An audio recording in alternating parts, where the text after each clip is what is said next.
Good morning. As we go, continue the learning of Chitas. We are holding in the Chumash in the portion of Vayishlach.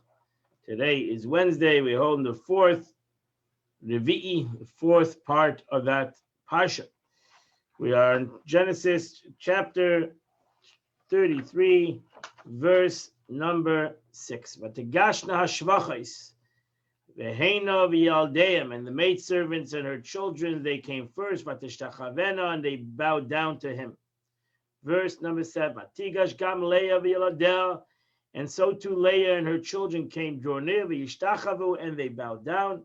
V'achad, and after that, Nigash Yosef v'Rachel, and then Yosef and Rachel came, but yishtachvu, and they bowed down. So Rashi says, in all the cases, it says the mothers draw near before the sons. When it comes to Rachel, it says the son first. Yosef preceded her. So Yosef said, my mother has a pretty figure. Perhaps the scoundrel will set his eyes on her. Esav had a lust for women, and I will stand in front of her and prevent him from gazing upon her. Because of this deed, Joseph merited to the blessing later on over the eye, meaning that he stood in front of Esav's eye. And Yaakov later blessed him with not to have any ayin hara, he should protect it from the evil eye. Verse number 8. So he said, who is this whole camp? What is all these people? Asher Pagashti, which I've met. So Yaakov said, to find favor in my master's eyes. So Rashi says, who is this camp that I have met, which is yours? That is to say, why is it yours? Simple meaning of the verse that Esav asked about those who brought the gift. In the Midrash interpretation is that Esav encountered groups of angels who were shoving him and his men and asking them, to who do you belong? And they responded, we belong to Esav. They, the angels, said to one another, hid them. These men of Esav would say, leave them alone. He's Isaac's son. But the angels would not pay this no heed. And Esav then resorted, he's Abraham's grandson. But the angels would not heed. And then they said, he's Jacob's brother. Ah, you're Jacob's brother. If so, he's one of ours. So that's the meaning. This is the Medrash says this was actually is a pasuk that really happened before Esav actually came. He was on his way, and the angels encountered him and started to interrogate him. And slowly they had to say that they are part of Yaakov. Okay, verse number 9. Esav, and Esav said, Yesh li roiv. Esav said, I have plenty, my brother. Yilacha asher lecha lach. May what you have remain yours. So Rashi says, Mikan, from here, from this expression, you see that Esav accepted, acknowledged the blessings that belonged to Yaakov. Verse 10. Yaakov, and Yaakov said, please know if I have found favor in your eyes. Take this gift from me. Because I have seen your face, like I've seen the face of an angel. And you have accepted me. I'm happy. I'm very happy to give you this gift. I'm extremely satisfied with this encounter. So now she says, I'll tell you, don't say this. It is worthy and proper for you to accept my gift because I've seen your face. And to me, this is tantamount to seeing the face of an angel. For I saw your prince, guardian angel. And furthermore, you should take my gift because you have consented to forgive my offense. Why did Jacob mention that he saw an angel? Why did he have to tell Esav this? in order that he should fear him and say, wow, he saw an angel and was saved. From now on, I will not be able to prevail against him. And therefore he said, I saw an angel, and I saw your angel, I saw your angel. And you have become reconciled with me. Likewise, every rotzain, yehi rotzain, in scripture is an expression of appeasement. And as Rashi brings proof that rotzain is an appeasement, a goodwill. Verse 11. Kachna es berchasi, take my blessing, asher havesi lach, which I have given to you. Ki chanani elikim, because God has been favored to me, showed goodness to me. V'chiyesh li kol, I have everything. Vayiftzah boi vayitzrak, and he prevailed upon him, and he took a lot. Verse number, Rashi. My gift, berchasi, the gift which is given for an audience, and after intervals, is intended only as a greeting in every instance. The word may make peace, a bracha with me. Is a concept that it gives him berchasi. Is a concept of the berchasi is usually a blessing, but in many times berchasi could be a concept of a gesture, a kind gesture. Asher havesi, which I brought to you, you have no trouble with it, but I have toiled to bring it until it came into your hands. I worked hard on this, and I'm asking you to take. Chanani. So Rashi said the first noun had a dagish because it serves as two nuns. Chanani, chananani. So it's a concept of an excess supplication. Yeshli koil.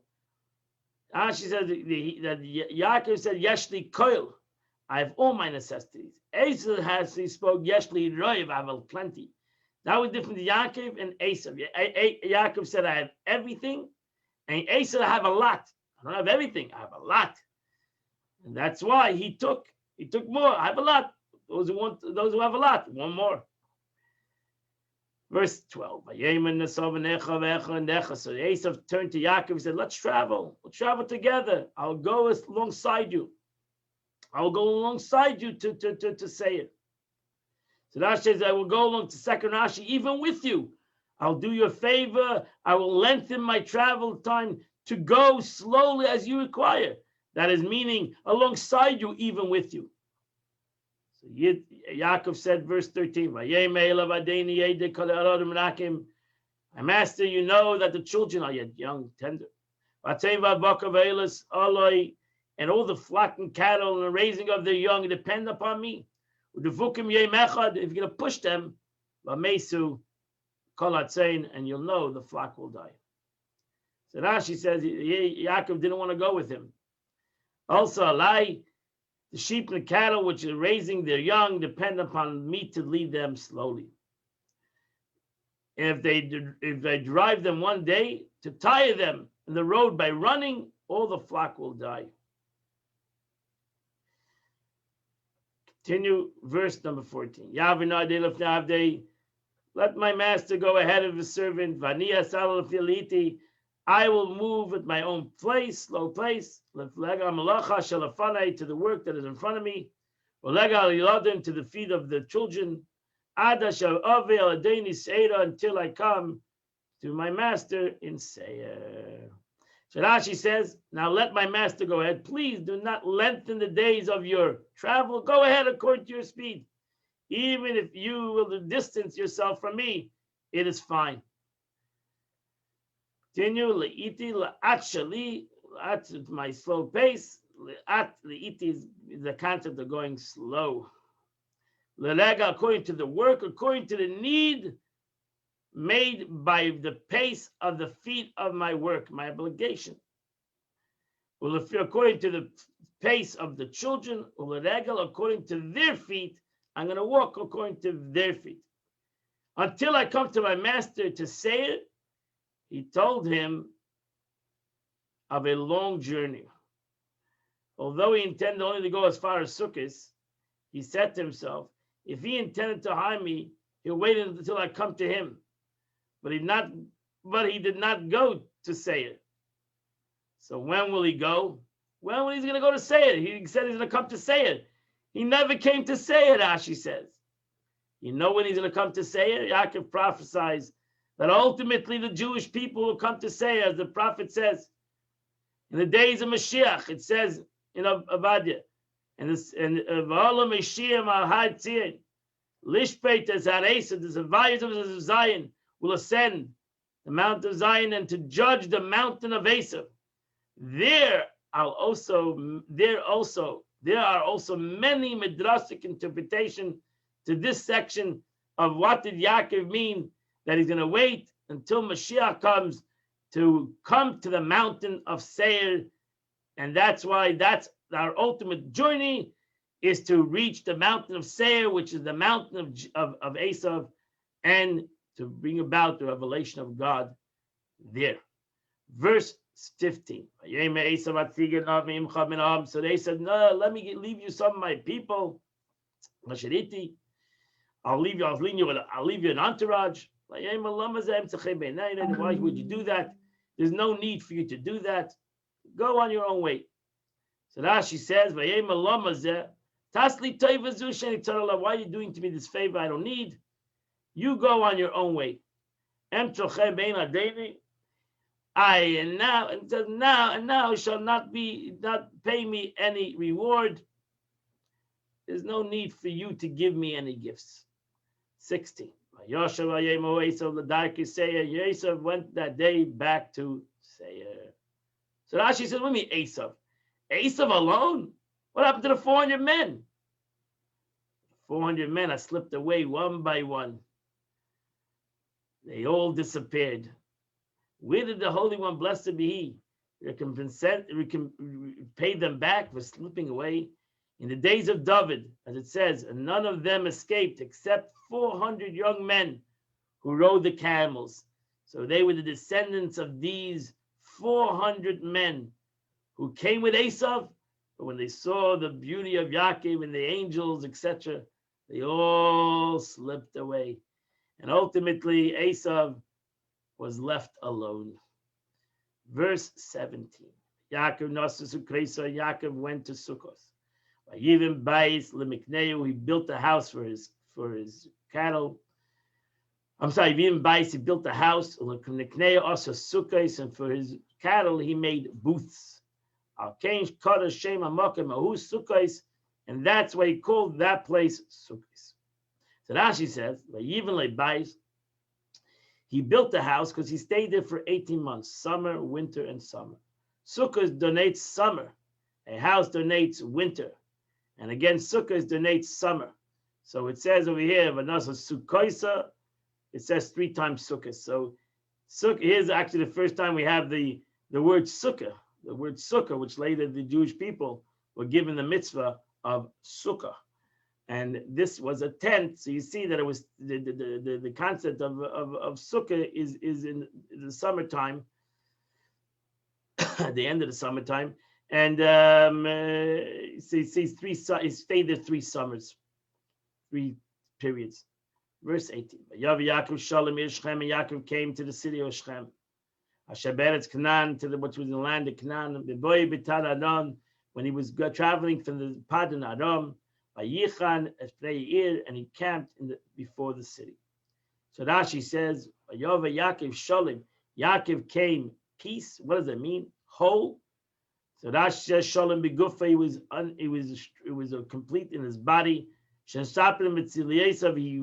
healed from his limp. Shalom B'Mamoneh. He didn't lose anything. Mikol Esau. He didn't lose anything from the whole present that he gave Esau. Shalom B'Toiraseh. He was complete, whole with his Torah, that he never forgot the learning of Torah, even for the past 22 years of his hard labor in the house of labor. Shechem, to the city of Shechem, Lo'ir, to the city of Nablus, which is the city of Shechem. As he came from Padaram, like a person who says to his companion, so and so came out from between the teeth of a lion and returned safely.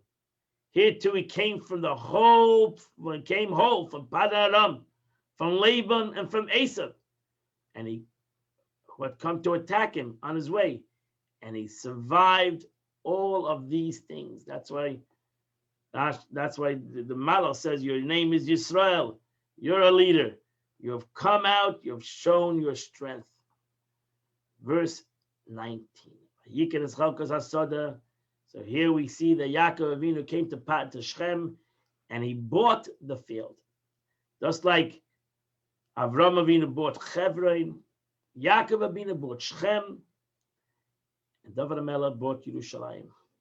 He brought the part of the field that he had pitched his tent from the son of Hamer, the father of Shechem, for B'meir Kshita for 100 Keshitas. Rashi says that Keshita is a ma.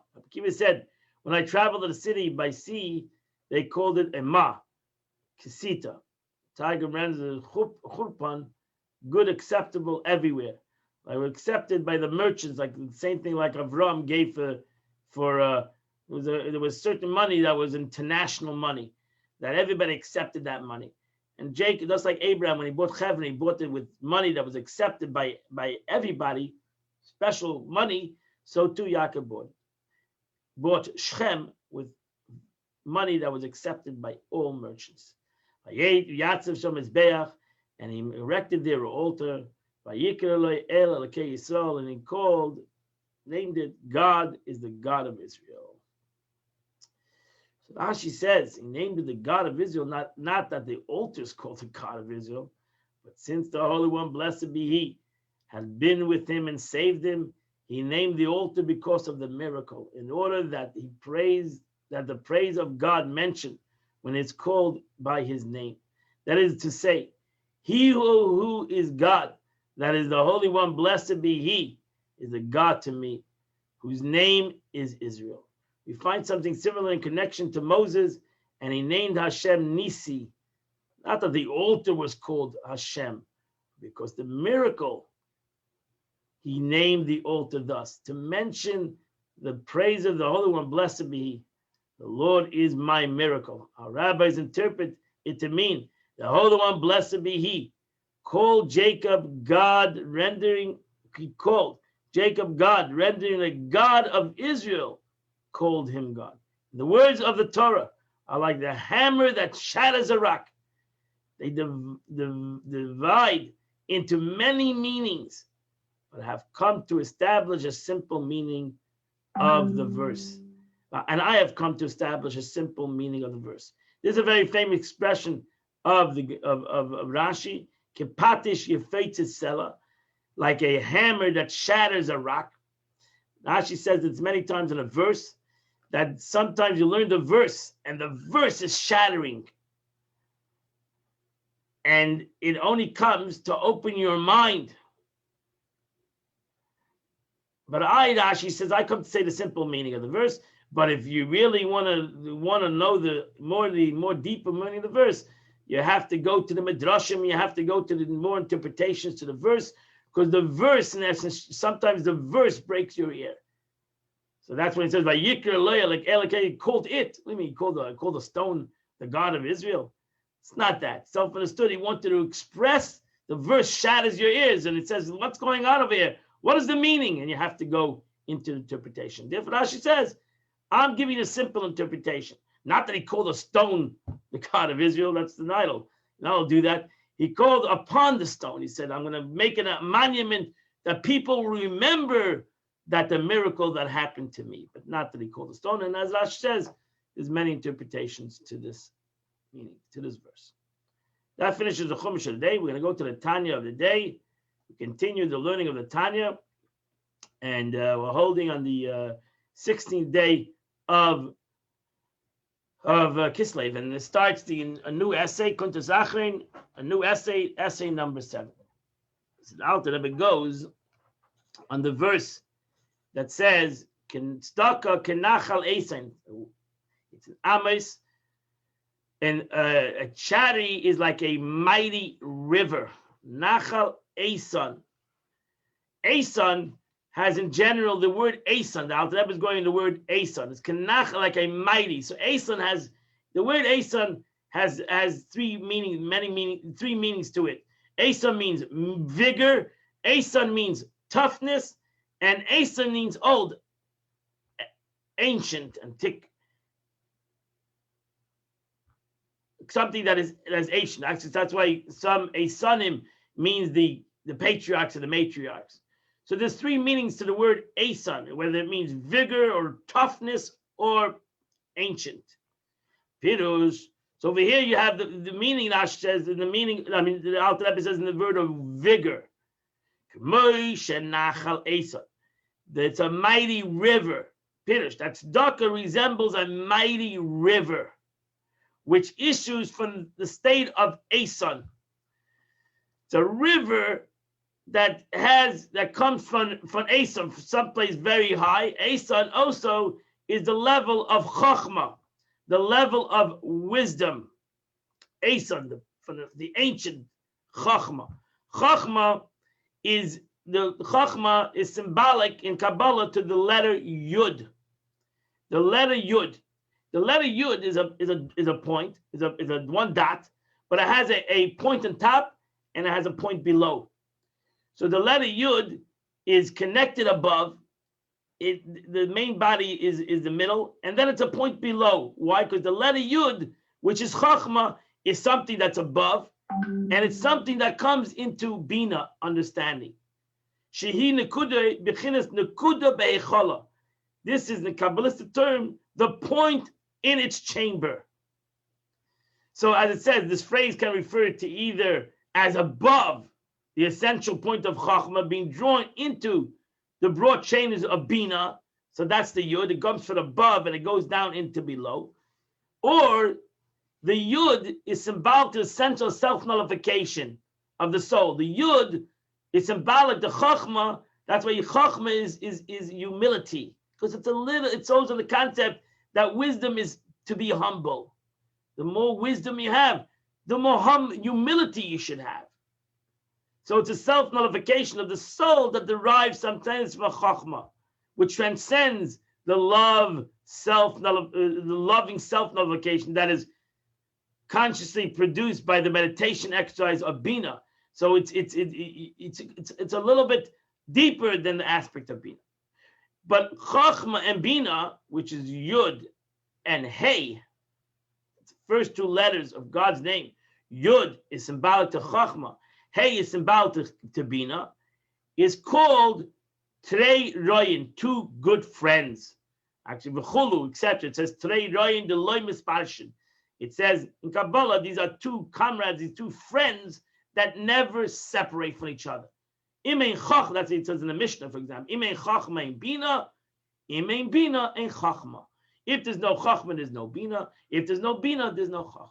So these are the two entities. Chachma needs Bina. That's why the bottom point of the Yud goes into Bina. And Bina, self-understood, needs Chachma. And also the concept, the words Ason indicates the future. Pirush, Ana Osilis Galis. It means I will ultimately be revealed. As it's written, Hina Yaskil Avdi. My servant will prosper in the future. What is the meaning that will ultimately be revealed? Chachma is something that has to be revealed. What means that it will when will Chachma ultimately be revealed? That means at the time Mashiach comes, then will reveal the infinite light of God, and the oneness of God.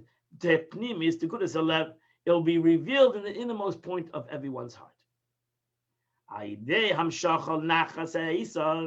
By calling forth the mighty river, which is the radiance of the supernal wisdom, that will illuminate the inners of one's heart. And what will that what will that bring about? So that one will be nullified utterly in divine unity. Total. Umka de liba, from the depth of his heart. It's important that the Alter Rebbe wanted that Chabad should affect the emotions, the Ava and Yira, that you wouldn't have intellectual concept that would not affect the emotions. But the problem is that the Lev has a covering. The Lev has a covering. And therefore, a person must first, after it's been cleared the obscuring Arla is the covering, like Arla, there's Arla, there's Asarasa Arla on a child of 8 days. He has a covering over his membrane. And so too, there's a covering over everyone's heart. And that's why it says, there come a day where God will take away the coverings of our hearts. Orla Salev. So it will clear the obscuring orla of the physical lust and so on. Because right now we have an orla, a foreskin. We have a foreskin over our heart. We have a hair, and we have to take out that covering. And it'll come a day that will take away that covering. Problems being there at the begolus, but right now we're in exile. This hard exile. And we have what exile? Exile is the covering of the heart, is the foreskin over our hearts. And it doesn't give us the capability to that our chachma will penetrate our heart. So yes, but the Alter Rebbe says that nevertheless there is an idea. The Alter Rebbe says, I'll give you an idea how we can take a little bit away the foreskins of our heart. Yes, kaneitza yutza is I offer here with and how to bring a glimmer of the illumination of the higher light of God from the state of Eitan into the innermost point of the heart, as in the time to come. Even though we're not there yet, but we can bring some Eitan, we can bring some vigor and some very hidden wisdom into our heart even today. How do you do that? I know that's through awakening mercy upon our souls. They're obtained by arousing of abundant divine mercies from for the godly spark within one's soul. Of course, in truth, so long as man does not merit the revelation of the light of God from the state of Eitan, in the innermost core of his heart, as long as we don't have that feeling, and that he becomes nullified in divinity, divine unity. Until he expires, until the expiry of his soul, that his soul becomes one with God. So until every one of us reaches that, that in truth, there's a great pity al nitzah benafshe. Everybody should have great rachmanis on his soul, the spark of his neshama. That is neshama, the spark of his neshama cannot penetrate that foreskin and affect his heart. He should have pashis to cry over it. He should have mercy upon his neshama. For the spark is drawn down from the state of the supernal wisdom itself. And if it cannot illuminate from its own state, from the state of Chachma and utterly nullified to God, into the most innermost core of his heart, because that is the proper place for the revelation of this wisdom is in his heart. Then it's really and truly an exile. We should have rachmanis on our souls.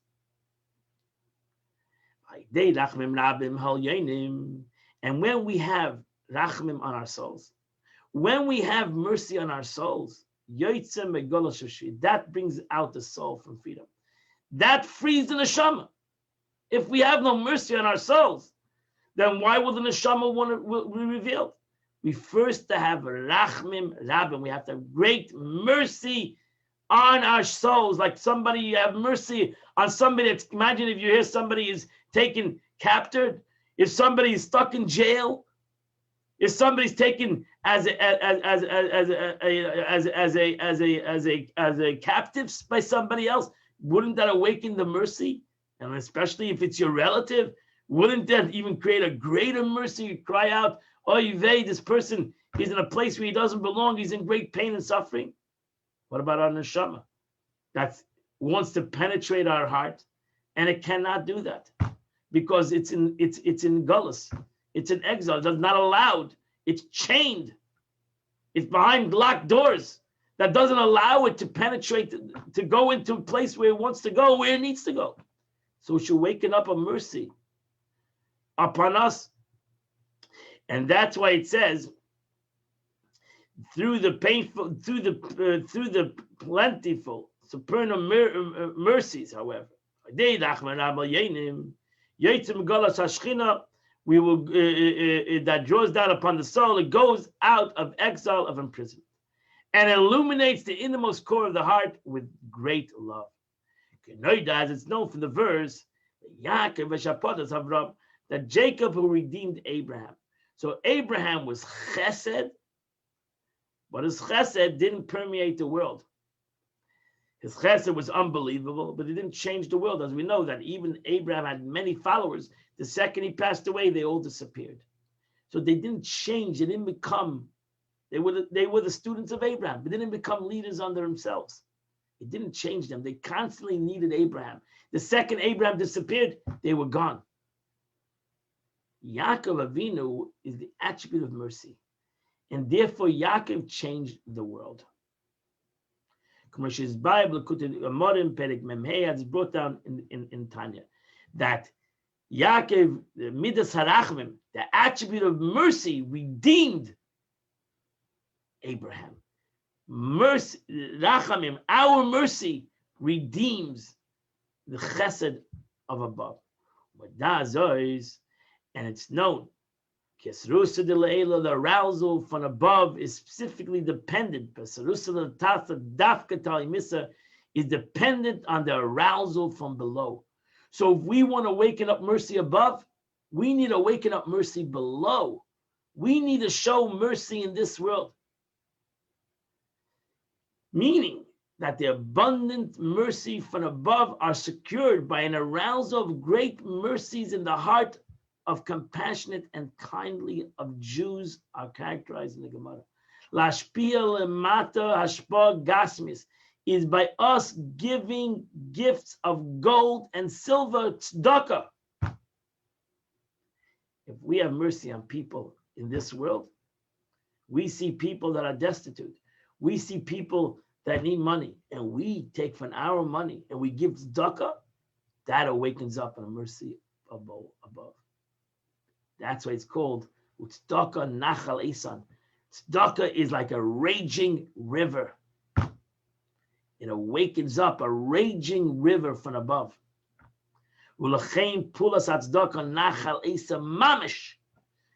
that's why thus the effect of tzedakah is actually the effect of a mighty river. Mamash, Idal Rebbe adds the word mamash. Really, it's not a philosophy. It's not a hope. It's not a desire. It's a reality. Giving tzedakah, helping somebody down here, is going to open up a river of goodness above. Is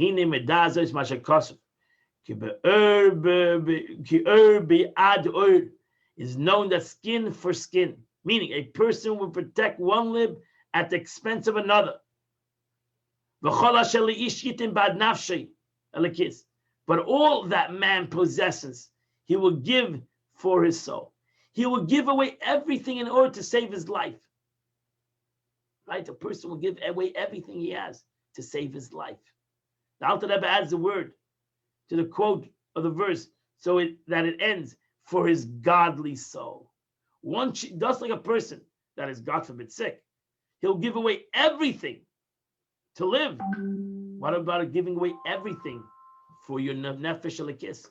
What about giving away everything for your godly soul? Are you ready to give away everything for your nefesh elikis, for your godly soul? One should be willing to forgo everything for the sake of his godly soul. And therefore, if my godly soul is in exile, that's a sickness of the soul. I should be ready to give away everything for the sickness of the soul. Lahor be'er ha'chaim ein sofer, in order to illuminate it with the light of life from the Infinite One, blessed be He. And that's the end of today's Tanya of the day.